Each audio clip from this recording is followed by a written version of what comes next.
Hello everyone, Sonic the Jug Gamer here, and welcome back to I could not keep that in. Katawa Shoujo. Last time, we got pressured to join the Student Council Club by Misha. They really were pushing it too. Like, Jesus. They had like 5 attempts.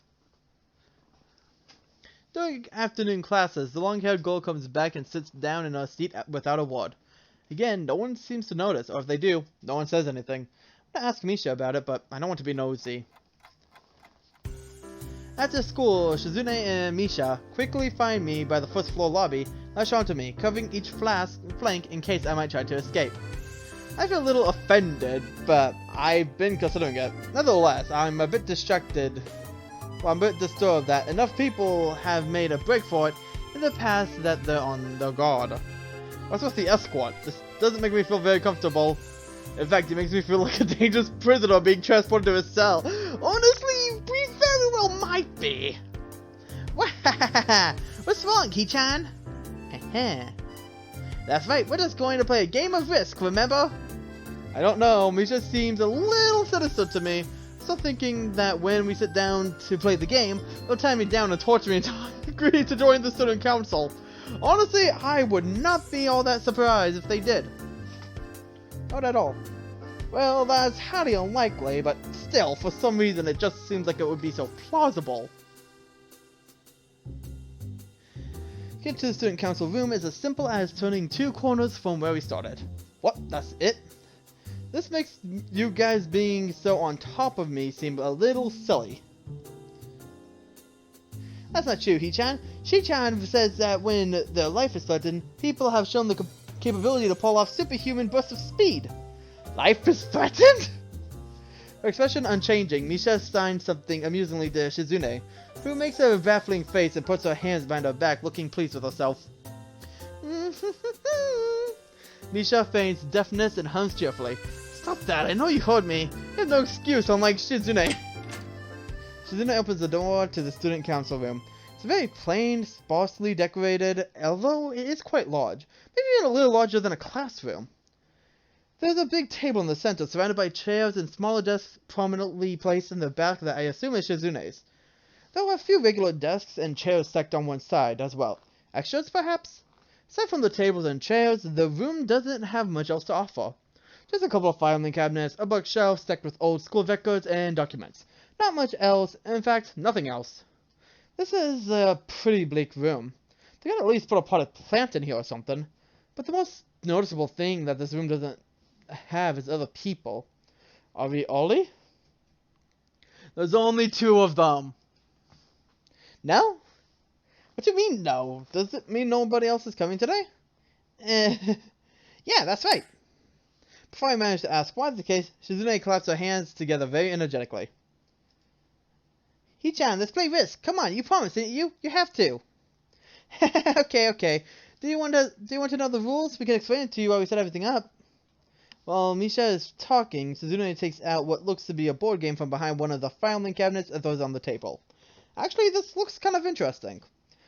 After Misha spends a little too long for liking running through the basics with a somewhat vague and confusing tutorial, Shizune cuts and declares the game has started with a decisive motion, slicing her arm through the air.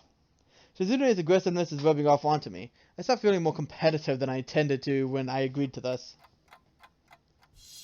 Halfway through the game, while I was still pondering how to defeat Shizune's assault from 2 fronts, she breaks my concentration by drumming her fingers on the table to get my attention. He-chan, Shi-chan wants you to know that you're taking too long to make a move. Shi-chan also says that she will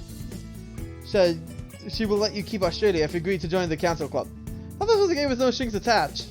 The fact that she would dangle that over my head as an offer means that she knows I care about the outcome of this game. And anyway, no! Shi-chan admires your fighting spirit and will be a benevolent dictator who will spare your people if you agree to join the student council. You're so competitive, Shizune. You seem to be taking that as a compliment. I would expect the student council president to be a little more magnanimous. Magnanimous? Doesn't seem to know what that word means or how to signal it. So she pulls out a piece of paper and writes it for Shizune, who in turn signs it back to Misha. Misha puts her index finger against her temples as if trying to physically imprint the word into her memory. Suddenly, Shizune bursts into a flurry of gestures. Misha looks daunted by the pace of her heated signing. Ah, wait, please slow down, Shi-chan. Shi-chan says you're going to lose. That lie will crush your world empire with my rebellion. Ah, okay. She just have that face! Childlike mischief. She says you have no chance of playing like this. If you keep playing like this, no you won't.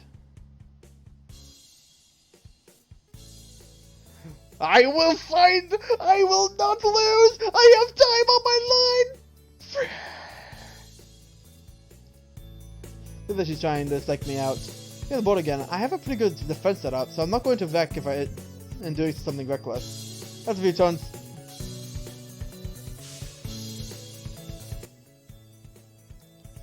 She's either mocking me or trying to trick me. I have nothing else to lose though, so I might as well try something different. If I spread out my force and try to control more territories, I can recoup the advantage. Shizune seems to focus on conquering whole nations, so maybe I can sacrifice a hold on continents to gain more smaller countries. It's worth a shot. A few turns, I end up losing the game anyway. Fuck! Well, we're going with the regular then. She's either mocking me or trying to trick me. Oh wait, what? Well, I guess I'm going to have to go this way, because I thought I'd change it. Shizune adjusts her glasses victoriously and allows herself to tentatively pump a fist in the air in celebration. I win! I win! Yay! No need to translate that, it was pretty clear. Don't look so sad, Hee-chan. You're really giving your best, that's what I thought. Sometimes your best just isn't good enough, though. If anyone knows that, it's me. You did very well for someone who just learned how to play today. Hee-chan, you attacked Iceland and North America at the same time. That's a very daring move. Hee-chan is impressed. The mark of great people is that they are daring, and that they can follow through. You're already halfway there. Isn't that great, Hee-chan? That isn't enough, though. Just potential isn't enough. There's no point to potential if you don't take the first step. And there's no point to that if you don't keep going. I want to see more. You're right, Shi-chan, but that's so demanding. Oh, she's closer. Leans forward, suddenly looking a little less playful and more like the serious person I expected her to be from the start. Hee-chan, would you like to join the student council? She really doesn't waste any time, does she? But it's only my second day. I'm hesitant about committing to something so early. I haven't even taken a look at the other clubs yet. Spending time with Shizune and Misha doesn't seem like I would hate it. I still need more time to think about it before I decide for sure. Maybe I'll get you back in on it. Okay, Hee-chan, but I hope you're not just saying that so you don't feel bad. No, really. Really? Hee-chan, if you're going to say that, you're saying that it's definitely the truth and there can't be any mistaking it. I know. I guess I should have my revenge for losing at the very least. Shizune smiles at that in a mischievous way that feels like twisting the knife in the wound of my loss. I glance at the clock on the wall and realize I spent far longer playing Risk than I expected. So I think I have to go. I wanted to go to the library. It's not closed yet, is it? Then I scratches her head and gestures at Misha. How hard can it be to determine whether the library is open? The clock's right there on the wall. Should be, unless the librarian is absent. I think you're right, Shi-chan. We think the library is open. It's on the second floor. Can't miss it. Do you want to show you where it is? No thanks. It's okay. See you tomorrow. Bye-bye! One flight of stairs and I run into problems. Second hallway is a carbon copy of the third floor. They even have the painting. Actually, no, it's not a different painting. White, of course, and plain like only hallways can be. Problem is that the library's whereabouts are not as easily determined as one would think. Classrooms are marked with signs stating which class they belong to, but then there's a plethora of other unmarked rooms. The library one of them, or just somewhere down the hallway? I bet on the latter and chose my direction at random. After I turn around the corner, an unmarked door draws my attention because it's not closed. It's not open either though, just barely ajar, so that I can see it's open and nothing else. It makes sense for the library door to be invitingly open, and while this one is not quite that, it's good enough. At the very least, it means that someone is inside and I can ask for directions, no matter how embarrassing that is. I gingerly push on the center of the door with my fingertips, every muscle in my arm ready to pull back at a moment's notice. The feeling of being an outsider to the school can't be shaken from my mind, so much that I instinctively fear doing something wrong by entering. I know this very feeling. I hate it. Whenever I'm doing something new, I just have extreme anxiety. I hate it.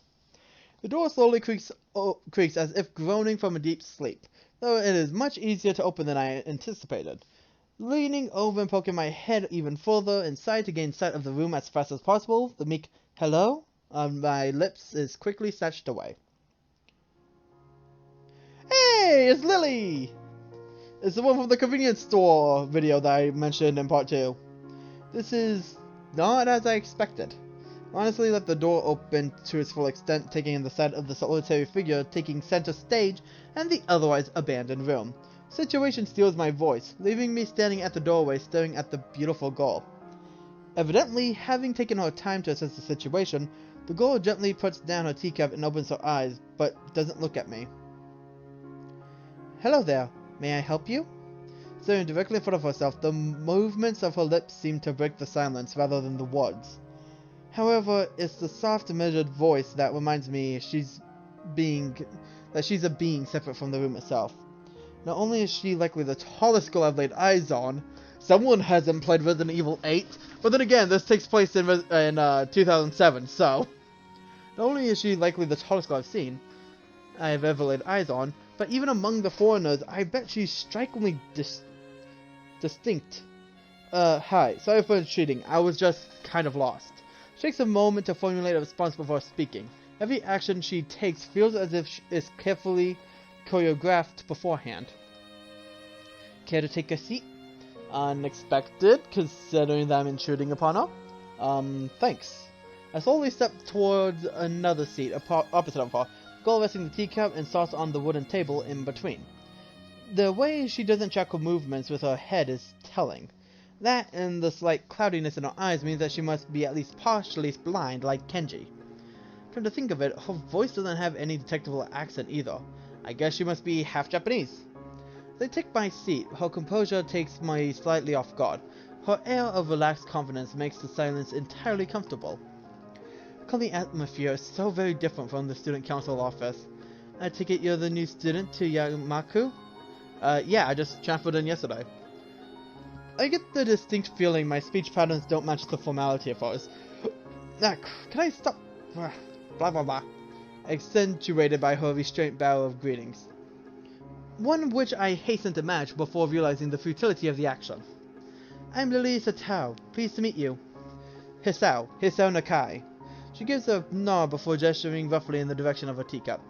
Would you care for a drink? Sure. As much as it pains me, I can't keep step with her formality in the proceedings. She gives a kind nod, taking the request in stride.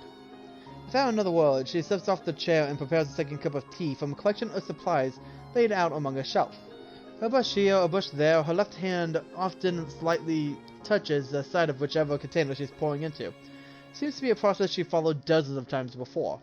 So leans sideways to see around her back. She seems to use her long, dainty finger to measure the right amount of water in the cup.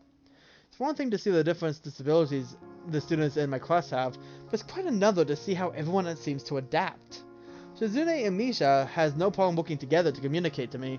Lily herself seems to have workarounds for problems I never thought of. While I feel slightly guilty about her doing the work, she seems pleased to be following the correct process of the offerer preparing the drink. So, her soft words brings me out of my silent observance. Look at this! Which room were you looking for? It's not often this classroom is visited after school.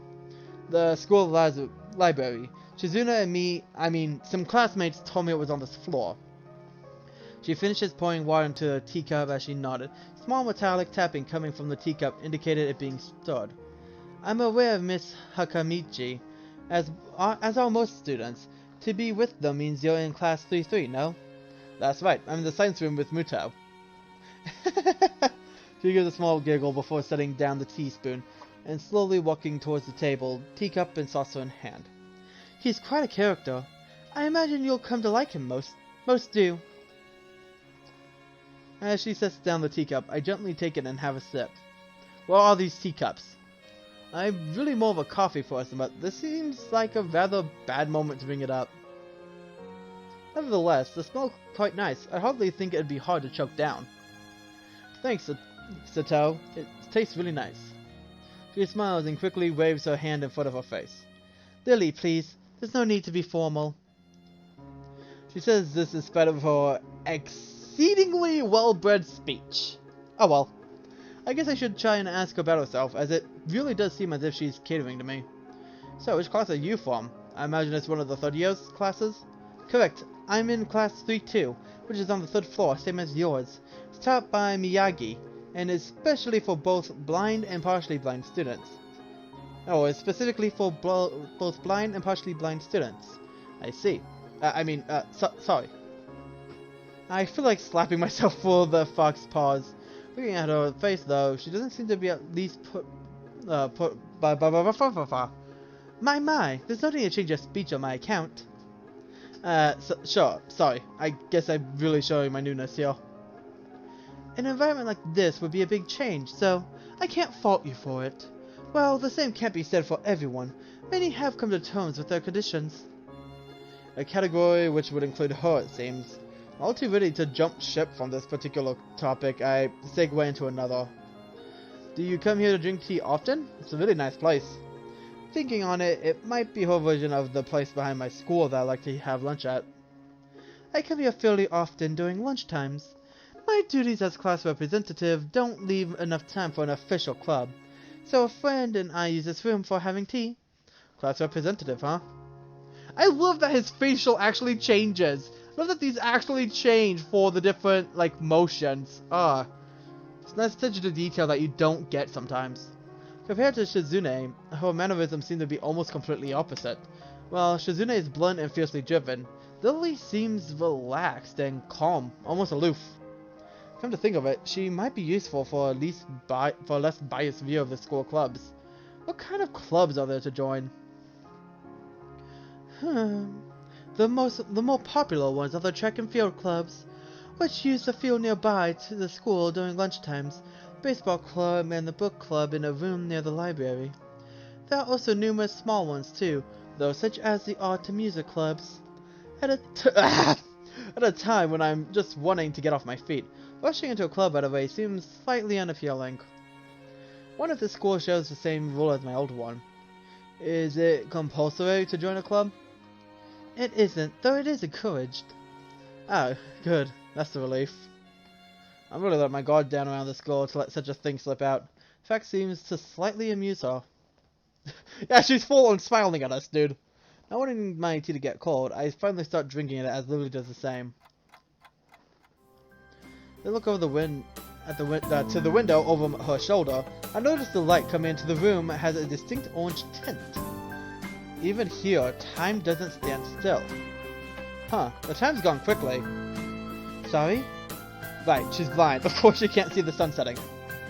Just looks like the sun's starting to set. It seems to come as a surprise for her. I guess she must have lost track of time. Sorry, Hisao. I didn't mean to keep you from the library for so long. I quickly moved to allay her concern. No, it's okay. The library's still open, isn't it? She pauses for a moment. It takes a moment to think on it. This is a bit loud.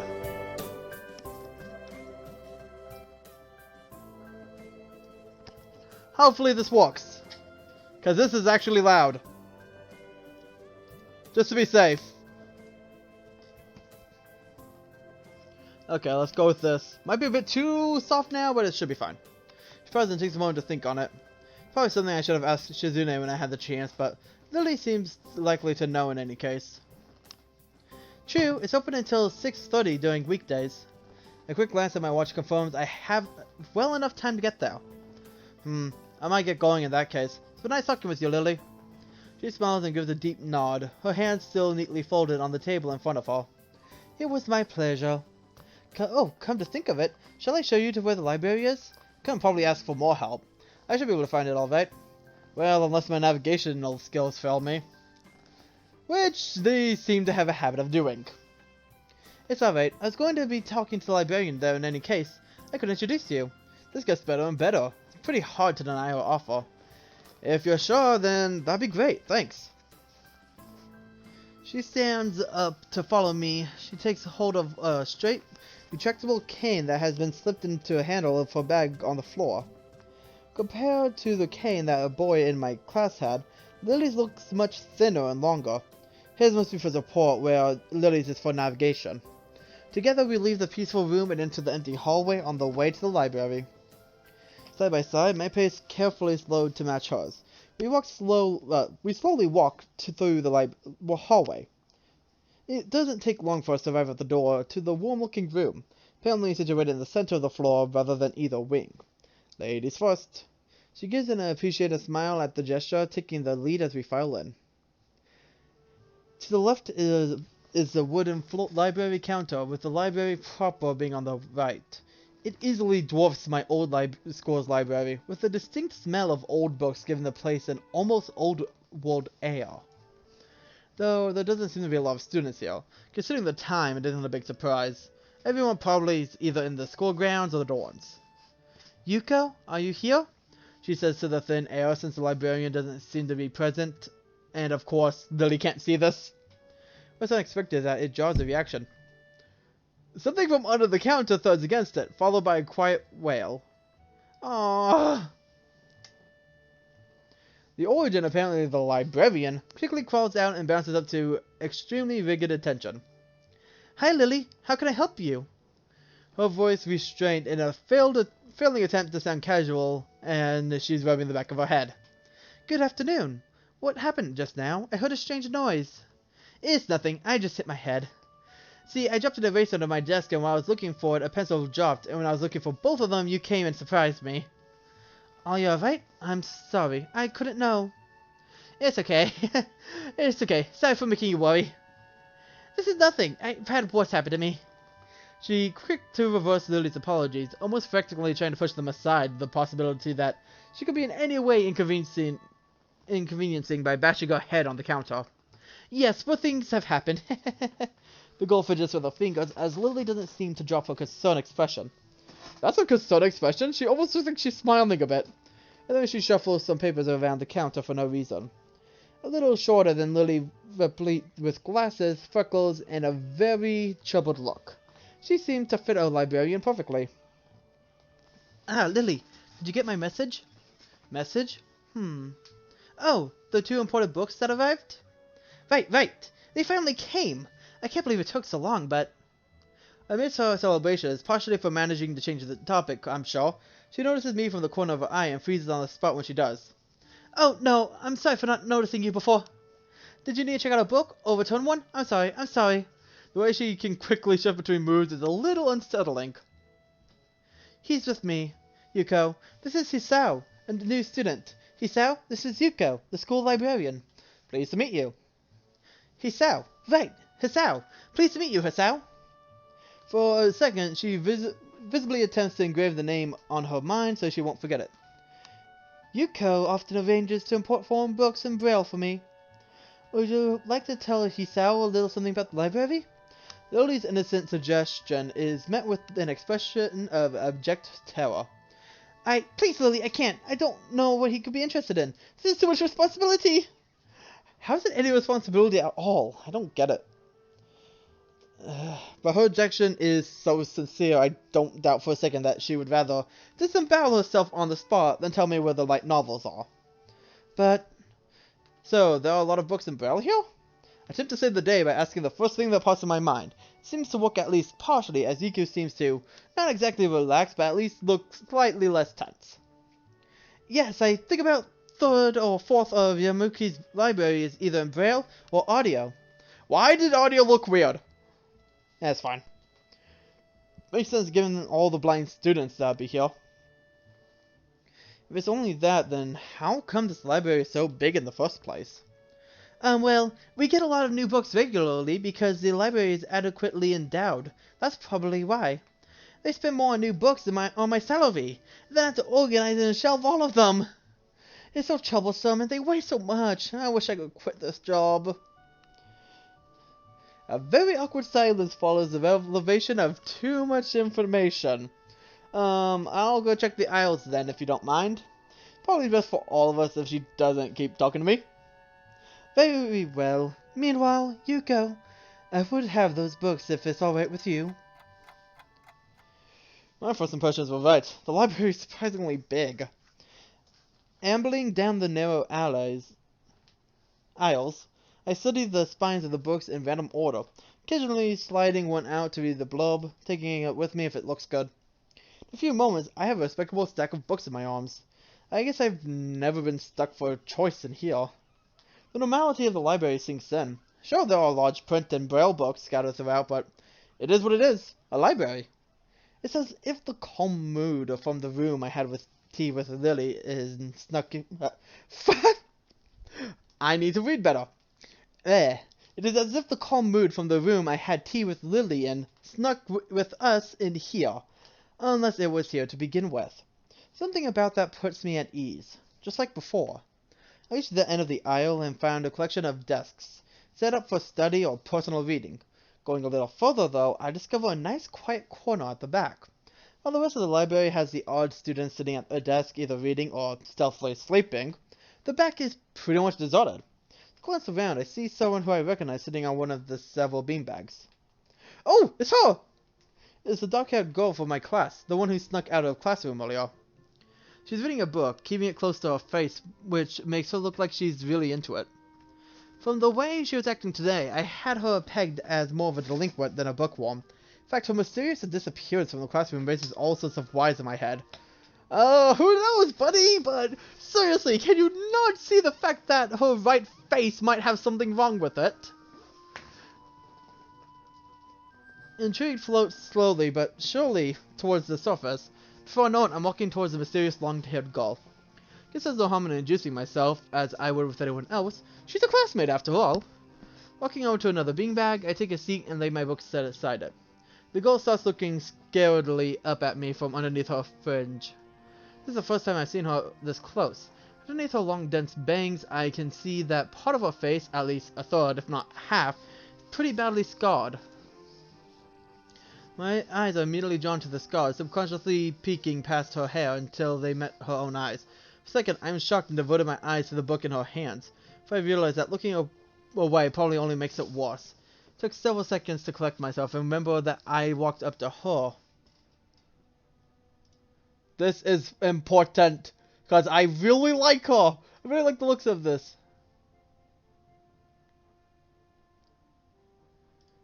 Hi, I'm new here. Hisao and Nakai, we're in the same class. I just transferred over the day, maybe you don't remember? Girl still doesn't say a word, but simply stares at me wide-eyed. Still getting used to the place, so I'm trying to meet as many people as I can, so, what's your name?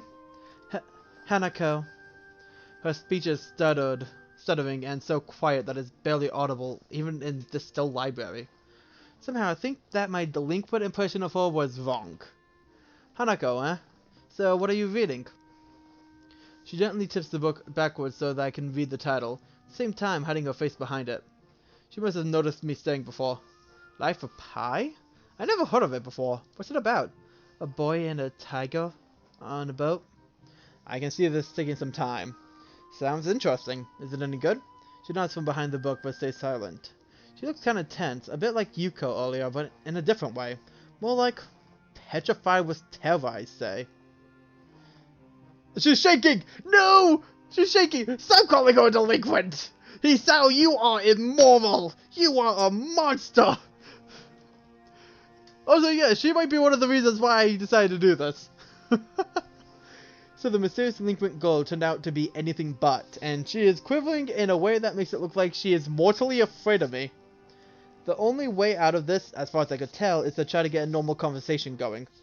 Is it a library book? I'm looking for new ones to read, but there's just so many. No, it's mine. Oh, so do you come here often? A huge blush spreads on Hanako's face and her eyes widen far larger than I thought it was possible for eyes to do. Uh-oh, did she interrupt my lame attempt at small talk as a feeble attempt to pick her up? I mean, I didn't mean like that. I've got to go do something! Without warning, Hanako takes off and runs towards the counter. Her hair-like takeoff catches me so off guard that I don't manage to go after her till she has a good head start. By the time I reach the counter, she is nowhere to be seen. Lily and Yuko are happily chatting away. Knowing that I won't be able to catch Hanako myself, I approach the girls. Hey, did you see or notice a girl run past here? Maybe? What did she look like? Long, dark hair, kinda shy. She had, well, some scars on her face. You wouldn't happen to be talking about Hanako, would you?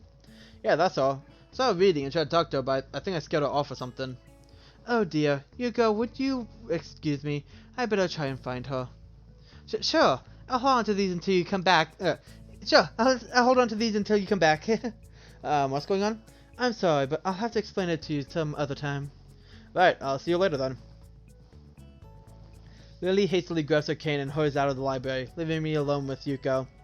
I don't think I'll ever get the hang of this place. Did I do something wrong? What did you do? Nothing, I just talked to her, tried to get to know her. Didn't even manage to get started. Yuko sighs and looks awfully bothered, even more so than she did before. I guess you weren't wrong so much as tactless. Tactless? That girl is a bit of a special case. It's like she never really talks to anyone. Isn't that a bit strange?